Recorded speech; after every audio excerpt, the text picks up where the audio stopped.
Assalamualaikum warahmatullahi wabarakatuh. Saya Nisa Novianti dari kelompok 5. Di sini akan mewawancarai Ibu Ibu EM sebagai pengurus pemandian jenazah.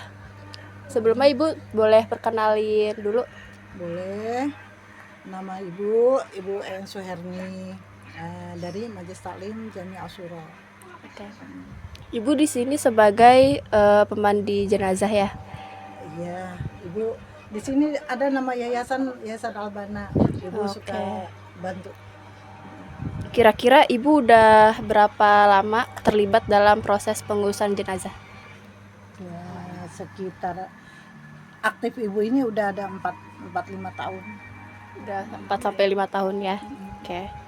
Terus boleh gak Ibu jelasin tahapan awal pemandian sampai akhir? Dari mana ya? Ini untuk Secara pelajaran singkat ya, aja ya. singkat. Ini pelajaran memang buat kita semua. Ini pemandian jenazah ini kan fardu kifayah ya. Ada kalau nggak salah dalam hadis, kalau dalam satu kampung sudah bisa memandikan mayit, terus tidak mau membantu, tidak mau melaksanakan, nah itu satu kampung itu dapat dosanya. Nah, kalau pemandian di awal pemandian ya, dari pemandian itu kayaknya kita sebelum kita sudah lihat ada jenazahnya nih, terus pertama-tama kita ukur dulu tuh. Sebelum kita mandi kita sudah buat kain kafannya, kita rapikan dulu kain kafannya, kita ukur dari kaki kita 2 jengkal lebihin, dari kepala sampai kepala 2 jengkal kita lebihin buat untuk ngikat pocongnya gitu. Nah, setelah itu selesai baru kita rapikan perlu kain kafannya segala. Dari kain kafan pertama yang sudah kita ukur gitu. Dari kain pertama kiri kanan kita lebarkan kiri kanan, terus di tengahnya satu lagi lurus, satu lagi. Nah, sudah itu pempesnya. Nah, kalau perempuan tuh biasa kita pakai gamis. Iya. Kita pakai gamis, pakai hijabnya. Itu dari sebelum kita menata itu sudah ada tuh tali pocong yang itu, tali pengikatnya 5 di bawah tikar. Biasanya kalau tikar itu biasa ada yang nggak pakai tikar, ada yang pakai ya. Kalau di sini udah tradisinya udah pakai. Sebelum tikernya kita lebarin, kita buka, udah ada tuh iniannya tuh, talinya. Nah, sudah di atas tikar, talinya juga kita rapikan, baru deh kita rapikan kain kafan. Udah selesai kita tutup dulu. Dari tutup langsung kita mandikan.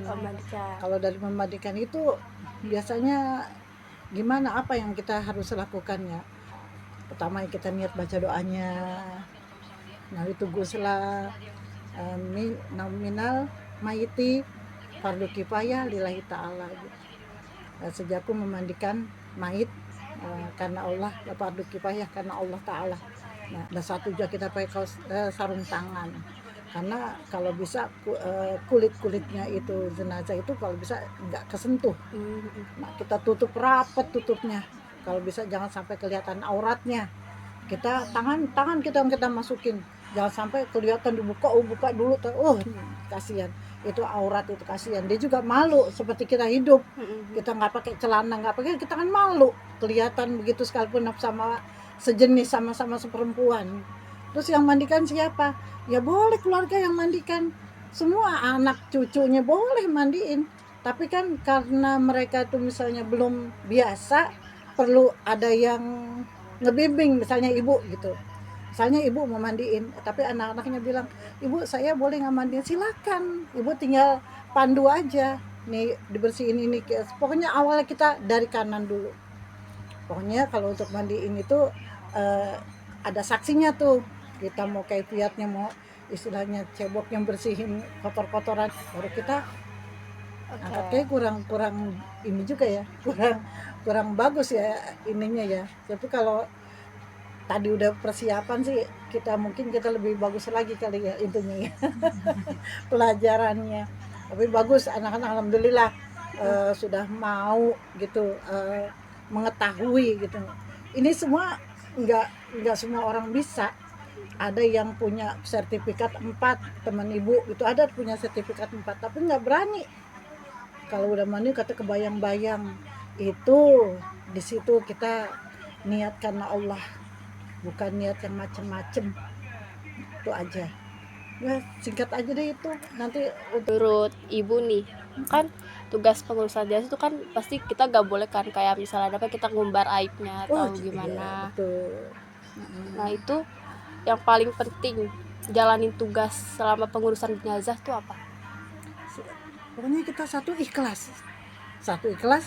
Kalau emang kita bisa, kenapa kita nggak bantu? Pokoknya dari satu keikhlasan kita, nggak ada yang itu deh. Hanya kita sendiri sama Allah yang tahu. Nih orang nih ikhlas enggak. Maaf kalau nggak ikhlas, kitanya juga nggak berjalan lama, nggak berjalan. Paling kalau nggak ikhlas, besok kita habis bantu mandi ini, kita udah padu kifayah buat mandiin jenazah, besokannya nggak jalan tuh. Ada tuh yang habis mandiin katanya sakit, ada yang habis mandiin katanya badannya berat, ada aja. Tapi alhamdulillah selama ini ibu Gak pernah. baik-baik aja ya. Gitu, karena kita punya semua itu ilmu dari Allah, semua itu ridho dari Allah. Bukannya kita aku berani mandiin, aku juga punya sertifikat, nggak bisa begitu. Allah yang punya izin gitu. Nggak boleh emang kita satu, kita kalau buat pelajaran kita bisa deh kalau mandi ini mayat kaku apa, kita bilang mayatnya kaku, jangan, ya boleh begitu. Apalagi kalau misalkan sekarang nih ada biasanya habis mandiin, pas dimandiin ada kain, pakai kain yang baru, kain baru itu kainnya luntur. Nah jangan juga dibilang itu ya, di setiap kita lagi mandiin aja tuh nggak boleh tuh kita ngomong rambutnya ini ya, ini ya, badannya putih ya. Nggak usah. Makanya ibu kalau lagi mandiin, siapa yang mau ikut mandiin, ibu awalnya ibu gitu, siapa yang mau mandiin, terus ya bu saya mau ikut ini tuh, pakai sarung tangan, lihat kukunya, cincinnya dibuka.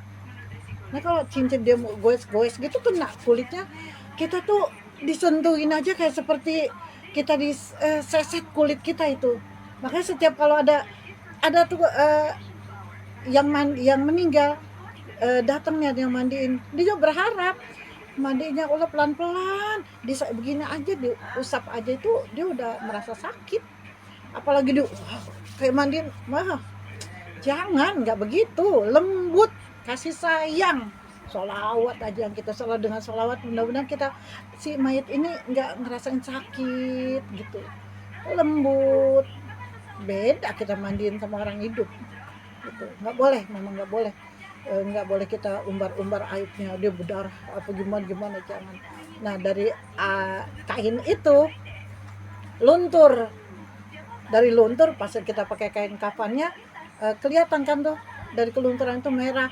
Wah udah mulai tuh berdarah tuh. Sebenarnya nggak boleh kalau orang ngerti. Katanya bukannya berdarah, itu luntur. Karena kan dari keluarga sendiri yang ngasihnya gitu. Jadi takutnya kalau kita ngomong apa-apa itu fitnah, jadinya fitnah buat si mayit, kan kasihan. Itu memang tidak boleh diumbar-umbar. Yang kecilnya aja nggak boleh, apalagi yang besar. Oke, makasih ya Bu Eni atas Sama-sama. penjelasannya. Sekian saja dari saya, kurang lebihnya mohon maaf. Wassalamualaikum warahmatullahi wabarakatuh. Waalaikumsalam.